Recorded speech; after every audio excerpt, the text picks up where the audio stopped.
Greetings, and these are the instructor questions that are going to cover privileges and search and seizure. And I'm going to jump right in and give you an idea of what I'm looking for these questions. The first question you're going to see is, when is the attorney-client privilege triggered?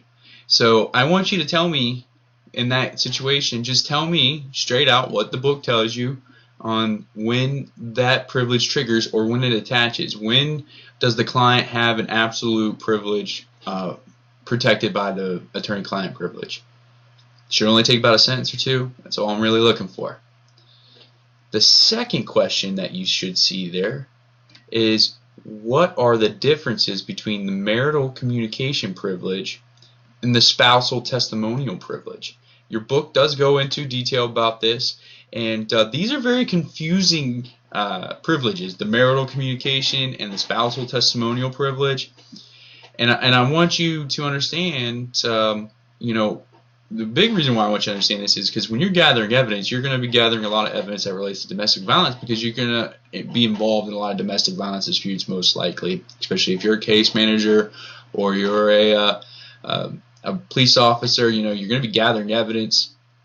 If you are a probation officer, you're not going to be worrying too much about those privileges, but they're going to be there. The privileges still apply in those pre and post hearings after a trial has been done. And it's important, because if you can have this in the back of your mind, it's going to help you understand what type of information you can get right off the bat, and that you're not going to have to fight too much for.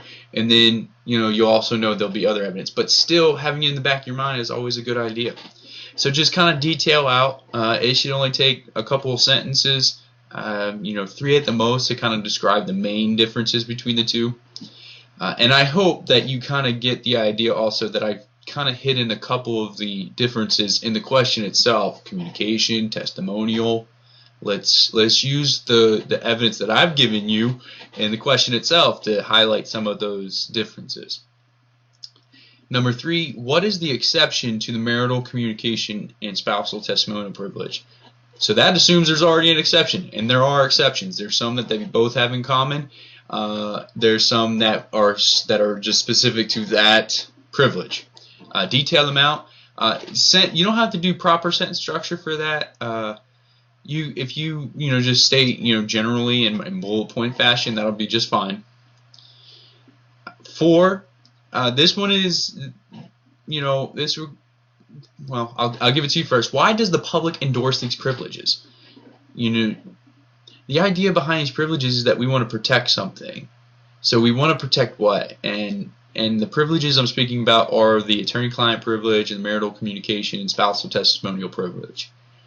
And if you think about, why would you want to protect the communications between an attorney and client? Why would you want to do that? Think about that. Detail that out. Same thing with marital communication. Why would we want to protect the communication between a husband and a wife?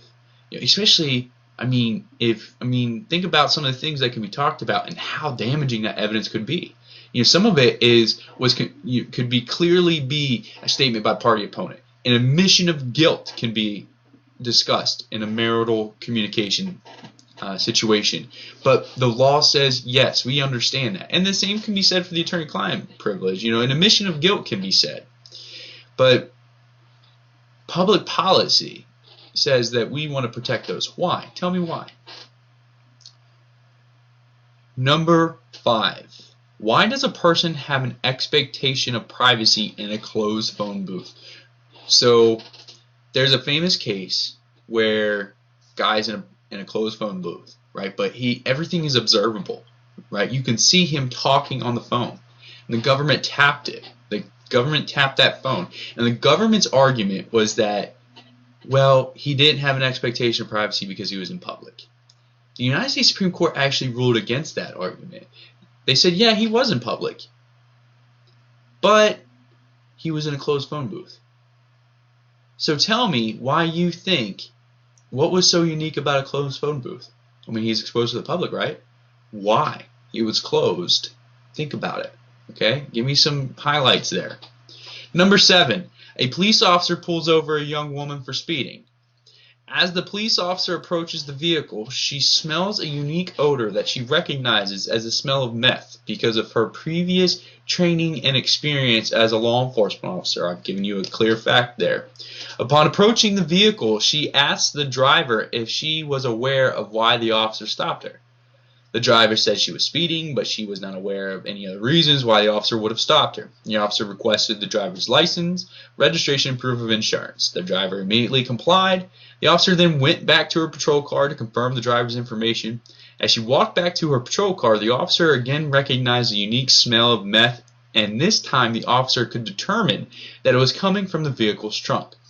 After the officer confirmed the driver's information, she walked back to the vehicle and again smelled the unique smell of meth as she passed the vehicle's trunk. As the officer handed the driver her materials, the officer observed on the front passenger seat what was immediately apparent as drug paraphernalia. The officer then asked the driver out of the car, placed the driver in handcuffs, and patted the driver down. During the pat-down, the officer discovered a bag of meth. The officer then popped the hood of the trunk and discovered a meth lab. When was the seizure and when was the search? Please note that this question is not asking whether these were permissible under the Fourth Amendment, right? I'm not asking you whether or not they were okay, whether the search or the seizure was good under the Fourth Amendment. What I'm asking you is to just tell me at which point a seizure occurred and at what point a search occurred. And I'm asking you this question in these detailed facts because I want those of you who want to be police officers to understand when they have seized a person and when they have searched a person, because they're going to be called to testify. You're going to be called to testify by a defense attorney to talk about certain things regarding the search and the seizure. And if I'm the defense attorney, if I think the search or seizure was not valid on the Fourth Amendment, I'm going to question you about all the circumstances leading up to the search and all the circumstances leading up to the seizure.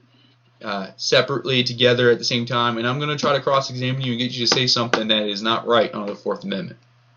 So if you can identify those, then those are the building blocks that will help you then determine whether or not what you're doing is actually legally allowed under the law.